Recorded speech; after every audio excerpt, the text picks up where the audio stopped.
नमस्कार दोस्तों, बात करते हैं पंजाब नेशनल बैंक के 60 का स्टॉक हो चुका है और दो बहुत बड़ी खबर स्टॉक में आई है। स्टॉक ने सचमुच यहाँ पे अगर आप देखो तो पीएसयू बैंकिंग सेक्टर पूरा का पूरा यहाँ पर स्ट्रांगली रैली कर रहा है। और बात करेंगे इस वीडियो में कि अगर आपने पीएनबी में पैसा लगाया या बीओबी जैसे स्टॉक्स में पैसा लगाया तो क्यों ये सीजन आपका आने वाले 2 से 3 महीने में आपको बहुत अच्छा रिटर्न यहाँ पर मिल सकता है। चलिए स्टार्ट करते हैं इस वीडियो को। इस वीडियो में टारगेट के साथ साथ हम टाइम फ्रेम की भी बात करेंगे, कितना लंबा आपको यहाँ पर निवेश करके रखना है और मार्केट के हालात क्या कहते हैं, कितना आपको यहाँ पर रिटर्न मिल सकता है।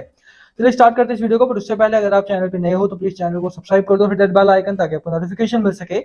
चलिए स्टार्ट करते हैं। फर्स्ट ऑफ ऑल अगर आप बात करो पीएनबी की, पीएनबी एक स्ट्रॉन्ग कंपनी बनती जा रही है, स्ट्रॉन्ग बैंक बनता जा रहा है। जिस तरह से क्वार्टरली नंबर्स में इन्होंने चौंकाया और उसके बाद अगर आप बात करो तो यहाँ पर एनपीए में खासा रिडक्शन देखने को मिला। एनपीए बहुत इंपॉर्टेंट हो जाता है अगर आप मेनली अगर आप पीएसयू की बात करते हो, यानी सरकारी बैंक की अगर आप बात करते हो तो वहां पर एनपीए बहुत इंपॉर्टेंट हो जाता है।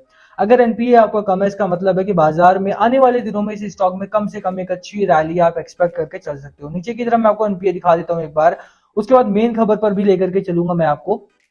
अब देखिए कि कंपनी का रेवेन्यू जो रहा वहां पर ग्रोथ हुई, 29,000 करोड़ के आसपास का रेवेन्यू आया।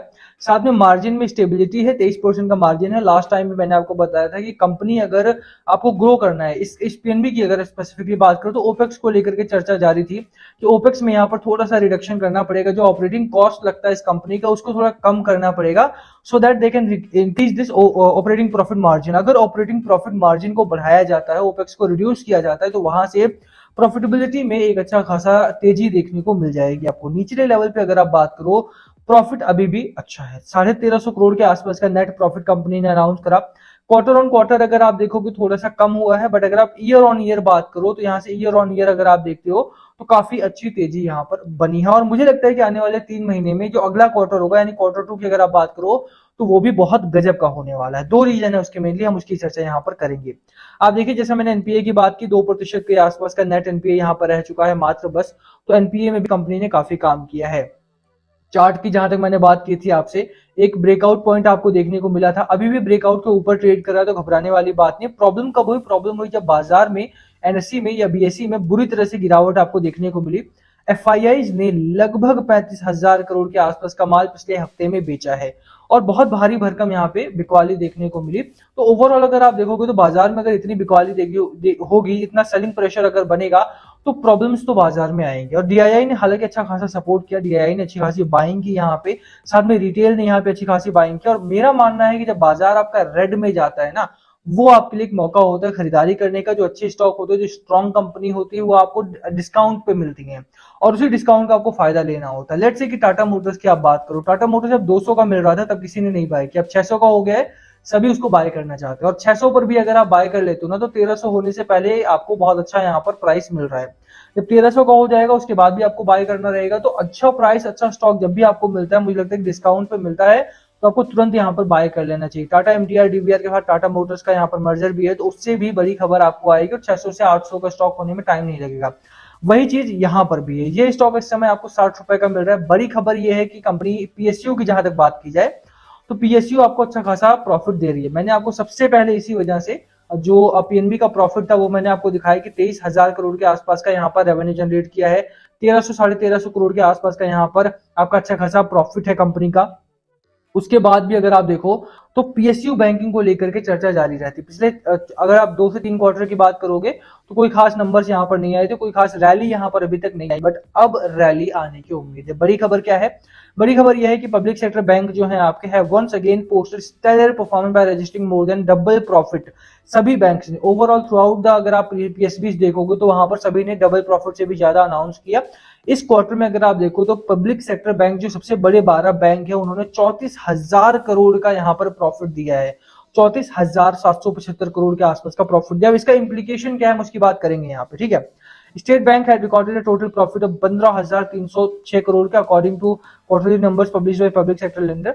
आप देखो कि इससे पहले अगर आप देखोगे प्रीवियस फिस्कल में तो सभी 12 बैंक्स ने 15,000 करोड़ के आसपास का प्रॉफिट अनाउंस किया था, वहां से बढ़ करके 34,774 करोड़ के आसपास का प्रॉफिट यहाँ पर हो चुका है। बड़ी बात यह है ना कि सबका रीजन आता है। आपने देखा होगा कि एक टाइम था जब भी ट्राइडेंट वगैरह जो स्टॉक थे आपके वो बहुत अच्छा चल रहे थे, ठीक है, कपड़े के यानी टेक्सटाइल सेक्टर। टेक्सटाइल सेक्टर कभी कभी अच्छा चलता है, कभी कभी आप देखोगे आईटी बहुत अच्छा चलेगा। विप्रो ₹300 फिर ₹600 होने में बहुत कम समय लगा, ₹600 होने में, फिर ₹600 से बहुत बुरी तरह से गिरा। अभी आप देखो तो ₹400 के आसपास वो ट्रेड कर रहा है। ठीक है, तो सभी सेक्टर का एक एक टाइम होता है, एक एक सीजन होता है। आप ऐसा मान सकते हैं कि सभी सेक्टर्स का एक एक सीजन होता है।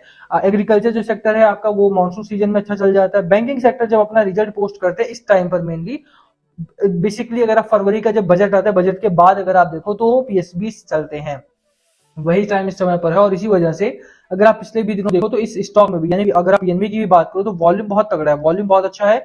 साथ में अगर आप, मैं आपको दिखा दूं डिलीवरी पैटर्न, तो डिलीवरी पैटर्न भी बहुत गजब का हो रखा है इस कंपनी में। यहाँ पर अगर आप देखो तो मोर देन 25% के आसपास की डिलीवरी हो रही है। ठीक है, तो डिलीवरी है, कंपनी में वॉल्यूम है, लगातार यहाँ पे ब्रेकआउट पैटर्न पर बना हुआ है, खरीदारी बहुत अच्छी हो रही है और खरीदारी आपको भी यहाँ पे करनी चाहिए। क्या टारगेट लेकर के चलना है उसकी चर्चा करें उससे पहले उसको थोड़ा सा और आगे बढ़ते हैं ताकि आप बेहतर समझ सकें। During the first quarter, four lender logged a profit of over 100%, the highest percentage growth as was recorded by Punjab National Bank. PNB ने सबसे ज्यादा यहाँ पर ग्रोथ रिकॉर्ड की है। ठीक है, और यही कारण है, मैं आपको बता रहा हूँ कि पीएनबी में आपको एक अच्छी खासी बाइंग मिल रही है, एक अच्छा खासा डिलीवरी पैटर्न मिल रहा है, और एक अच्छा खासा आपको अगर आप बात करो तो टारगेट भी मिल रहा है। डिलीवरी के साथ साथ टारगेट भी बहुत गजब का मिल रहा है आपको यहाँ पे। और पीएनबी यहाँ पे टॉप पर बनी है, उसके बाद एसबीआई है जिसने एक अच्छा खासा रिजल्ट पोस्ट किया है। उसके नीचे बहुत सारे बैंक आते हैं, 12 बैंक है, तो उनमें से अगर आप देख सकते हो तो धीरे धीरे करके यहाँ पे ठीक ठाक आपको रिजल्ट आए हैं। मैं ये बोलूंगा कि देखिए पीएनबी में अगर आपने पैसा लगा रखा है तो जो एक हफ्ते दो हफ्ते से जो ये थोड़ी वोलेटिलिटी यहाँ पर बन रही है, इसको बनने दो। ये एक जोन बन जाएगा आपका कंसोलिडेशन का। इस तरह से स्टॉक जाएगा, कंसोलिडेट करेगा, उसके बाद जो ब्रेकआउट आएगा वहां पर आपको 90 तक के भी टारगेट्स आसानी से इस स्टॉक में देखने को मिल जाएंगे। तो अगर आपने पैसा लगा रखा है तो बेचने की गलती बिल्कुल भी इस स्टॉक में नहीं करनी है। एक ऐसे पॉइंट पर स्टॉक आपका बना हुआ जहां से अगर आप निकलता है, ये यहाँ से निकलेगा तो बहुत अच्छा रिटर्न आपको देगा। जहां तक बाजार की बात है, देखिए बाजार को लेकर के चिंता सभी को है। मार्केट में इस समय प्रॉब्लम्स आ रही हैं और मार्केट में अगर आप देखो तो आज भी शुरुआत अच्छी नहीं हुई थी, हालांकि at the end of the day तक बाजार में थोड़ा सा संतुलन यहाँ पर बना।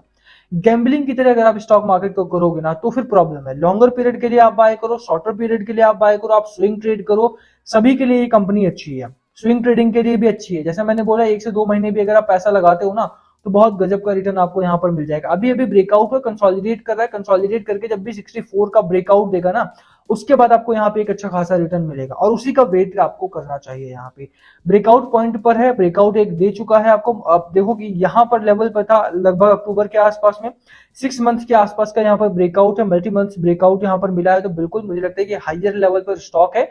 और जो स्टॉक आपको 300 का मिल रहा था वो स्टॉक अगर आपको 60 का मिल रहा है, वैल्यू वही है, कंपनी वही है, तो मुझे लगता है कि छोड़ना नहीं चाहिए। जैसा मैंने खबर भी बताई कि स्टॉक में अच्छे खासे रिटर्न आए हैं। मैं थोड़ा सा शेयर होल्डिंग पैटर्न भी आपको दिखा देता हूँ उसी पॉइंट ऑफ टाइम पर, क्योंकि शेयर होल्डिंग पैटर्न में भी आपको अच्छे चेंजेस दिख रहे हैं। एफआईआई ने यहाँ पे अच्छी खासी शेयर होल्डिंग बढ़ाई है, म्यूचुअल फंड ने अपनी शेयर होल्डिंग को बढ़ाया है। रीजन वही है, जैसा मैंने बोला सभी सेक्टर का सीजन आता है। इस समय पीएसयू का सीजन है, पब्लिक सेक्टर अंडरटेकिंग, जो पब्लिक सेक्टर बैंक है उनका सीजन है, वहां पर आपको अच्छा खासा रिटर्न मिलेगा। और इससे बेहतर मौका आपको नहीं मिलेगा जब खबरों में बना हुआ स्टॉक आपका पीएनबी की जहां तक बात रही, आप देखिए कि स्टॉक में लगातार एक अच्छी खासी रैली थी, और रैली के बाद ब्रेकआउट, और ब्रेकआउट का कंसोलिडेशन फेज चालू है। कंसोलिडेशन में जैसे ही ब्रेकआउट मिलेगा आपको बहुत अच्छा रिटर्न यहाँ पर दे के जाएगा। खरीदारी करनी है या नहीं करनी है आपका डिसीजन है। 90 का टारगेट मेरा यहाँ पर रहने वाला स्टॉक में। बाकी लास्ट कॉल मस्ट बी उसकी आपकी स्ट्रैटेजी स्टॉक को लेकर के प्लीज कमेंट करके शेयर करना। वीडियो को नहीं खत्म करेंगे, पसंद आए तो लाइक करना, चैनल पे नए हो सब्सक्राइब किए बिना मत जाना। Thank you for watching and yes please comment below अगर कुछ पूछना हो तो। Thank you.